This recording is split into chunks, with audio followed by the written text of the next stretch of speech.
नमस्कार मंडळी, कशा आहात तुम्ही सर्वजण? आम्ही इथे एकदम मजेत आहोत आणि सकाळी सकाळी मला मुगाचे डोसे बनवायचे होते. मी रात्रीच डाळ भिजायला घातली होती.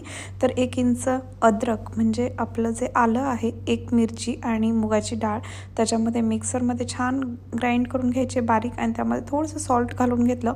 एक 15-20 मिनटं तसंच ठेवलं होतं मी बारीक केल्यानंतर मिक्सरला. आणि आज मला बनवायची होती कुरडयांची भाजी. सो रात्रीच मी 2-3 कुरडया भिजायला घातल्या होत्या आणि ॲक्च्युली खूप दिवसांनी बनवत होते आणि म्हणजे अंदाज नव्हता, तर जरा जास्तच झाली कुरडयांची भाजी. तर त्यासाठी मी लसूण, हिरवी मिरची आणि माझ्याकडे जिऱ्याची जी पावडर होती ती तेलामध्ये परतून घेतली. कांदा वगैरे परतून घेतला. त्यानंतर त्याच्यामध्ये हळद आणि मीठ वगैरे घालायचे आणि आपलं जे लाल तिखट आहे, जर तुम्हाला थोडीशी स्पायसी हवी असेल तर तुम्ही घालू शकता, परंतु मला फक्त हिरव्या मिरचीमध्येच आवडते आणि हळदीमध्ये, तर त्यामुळे मी जास्त काही घालत नाही. सो अशा प्रकारे आपली भाजी होती रेडी.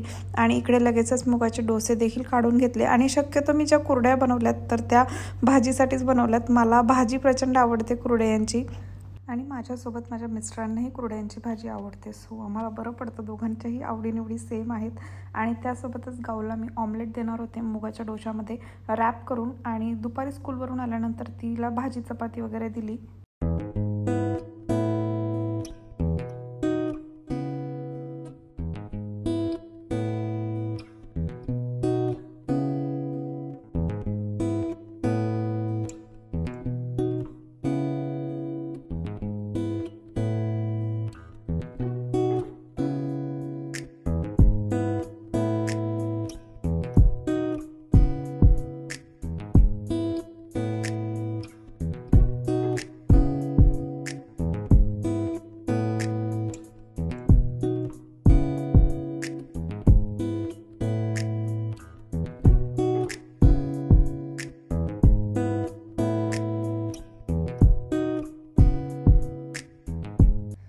आणि माझं तूप आहे तर ते संपलं होतं. मी इंडियावरून आणलेलं तूप, जवळजवळ मी 9-10 किलो तूप आणलं होतं, परंतु आत्ता मला नसल्यामुळे मग मी बटर घेऊन आले नेस्टोवरून.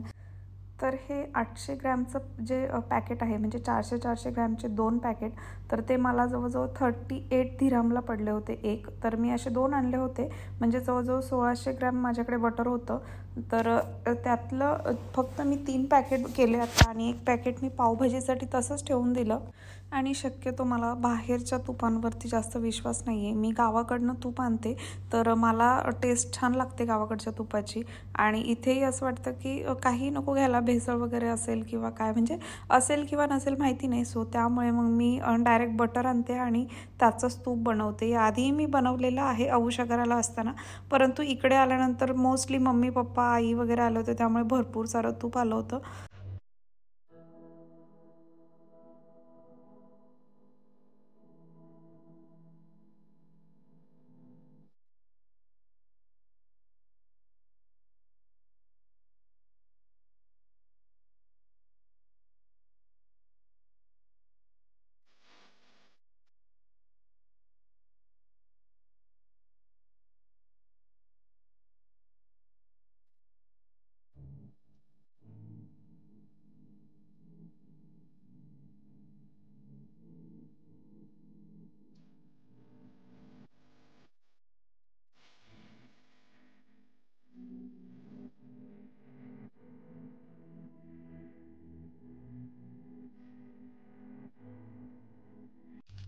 आणि इथे मला बनवायचं होतं हामूस. तर हामूस बनवण्यासाठी मी छोले आधीच्या दिवशीच भिजायला घातले होते आणि छान कुकरला लावून घेतले, मऊ शिजवून घेतले. त्यानंतर लसणाच्या काही पाकळ्या मी मिक्सरच्या भांड्यामध्ये घातल्या. त्यानंतर थोडेसे तीळ घातले, मीठ घातलं आणि ऑलिव्ह ऑइल घातलं.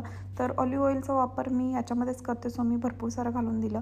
आणि त्यानंतर याच्यामध्ये मी घालून घेतले आपले छोले जे मी शिजवले होते आणि त्यानंतर हे छान ग्राइंड करायचे. परंतु त्याच्यामध्ये मी आधी जिरा पावडर देखील टाकून घेतली. माझ्याकडे ऑलरेडी होती अवेलेबल जिरा पावडर, परंतु हे बारीक होत नाही किंवा मिक्स होत नाही. सो त्यासाठी एक टिप म्हणजे आपण जो बर्फ आहे, बर्फाचे 3-4 खडे तुम्ही याच्यामध्ये टाकून द्या आणि त्यानंतर पुन्हा ग्राइंड करा. सो छान स्मूथ टेक्स्चर येतं, कारण मीही हे यूट्यूबवरच पाहिलेलं आहे. आणि मी पण हमूस पहिल्यांदाच बनवत होते. आणि वजन ज्यांना कमी करायचं त्यांच्यासाठी खूप छान रेसिपी आहे. तुमच्याकडे चटणी अवेलेबल नसेल तर तुम्ही हमूससोबत डोसा वगैरे खाऊ शकता. सो अशा प्रकारे मी हमूससोबत चपाती खाल्ली होती दुपारच्या जेवणामध्ये, कारण त्यानंतर मला जेवायचं नव्हतं. सो प्रोटीन रिच आहे. प्रोटीन खाल्लं की आपल्याला भूक लागत नाही, ज्याने आपलं वजन कमी होतं. आणि राघवही मध्ये मध्ये करत होता. सो अशा प्रकारे मी एअरटाईट कंटेनरमध्ये काढून त्याच्यावरती छान असं ऑलिव्ह ऑइल घातलं. त्यानंतर मीही थोडंसं टेस्ट केलं, कारण मीही पहिल्यांदाच टेस्ट करणार होते, घरी बनवलेलं. तर अशा प्रकारे हे 1-2 दिवस राहतं. 2-3 दिवसही ठेवू शकता तुम्ही जास्त जर झालं तर, कारण संपवायचं असतं. जास्त दिवस आपण ठेवू शकत नाही, त्याच्यामध्ये बर्फाचे खडे टाकलेले असतात त्यामुळे. आणि त्यानंतर मी इथे इडलीचं वाटून घेतलं होतं. आणि मोस्टली तुम्हाला माहितीच आहे माझ्याकडे इडलीचं पीठ असतं ठेवलेलं. एक 4-5 दिवसाला मी बनवते. आणि एक तर डोसा बनवते, नाहीतर इडलीच बनवते.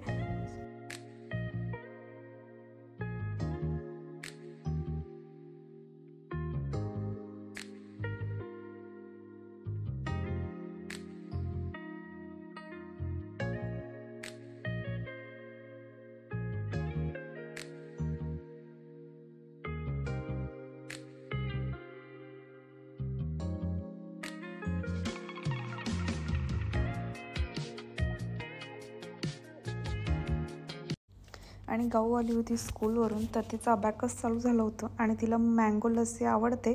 सो तिच्यासाठी मी इथे मँगो लस्सी बनवत होते. इकडे ताक भेटतं आपल्याला शॉपमध्ये, का कोणत्या शॉपमध्ये, सुपरमार्केटमध्ये भेटून जातं. सो मी अशा प्रकारे याच्यामध्ये ताक घालून घेतलं मिक्सरच्या भांड्यामध्ये. आणि त्यानंतर मँगो माझा टाकून घेतला. सो त्याच्यानंतर स्वीटनर म्हणून मी गूळ ॲड केला होता. तुम्ही डेट्स वगैरे देखील ॲड करू शकता.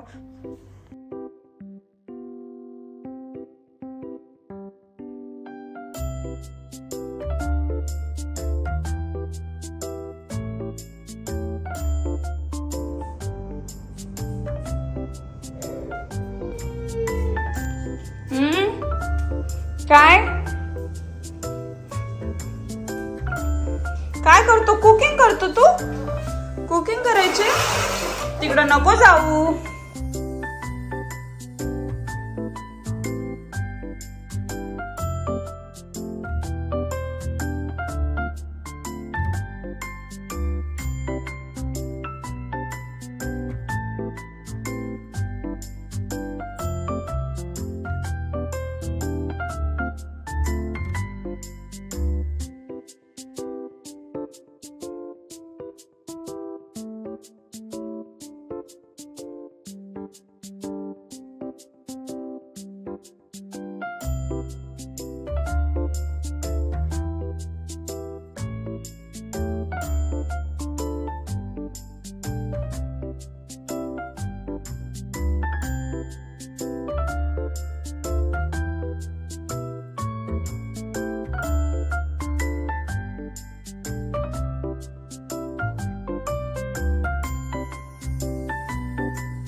आणि आता वाजलेत 8, तर गाऊला जेवायला दिलंय. तर आज जेवणामध्ये छोलेची भाजी आणि भाकरी आहे, सकाळची चपाती आहे बीटरूटची, आणि भाजी देखील आहे.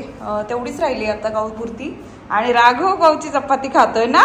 चपाती देऊ दीदीच्या हातात आहे तुझ्या, खा खा तू खा. ओके. आणि राघवचे कपडे चेंज केलेत, पूर्ण आंघोळ घातली थंड पाण्याने त्याला. काय अजून चपाती देऊ? ग. नमस्कार मंडळी. तर आता गाऊला जेवायला दिले. माझ्या मिस्टरनाही मी भाकरी वगैरे बनवून ठेवली. आणि गाऊ जस्ट आता ट्युशनवरून आले. तिला अरेबिकची ट्युशन लावली आहे आणि आता तिला झोपवणार आहे, कारण तिला स्केटिंग आहे. तर 2 दिवस असतं, मंडे ट्यूजडे, आणि ती खूप लेट येते. सो त्यानंतर अबॅकस असतं, ट्युशनला जायचं असतं. आजपासूनच ट्युशन चालू झाली आहे. सो तर राघवही आत्ताच म्हणजे त्याने पूर्ण ड्रेस खराब केला होता जेवता जेवता. त्याला खायला घालत होते, तर त्याला आंघोळ घातली छान.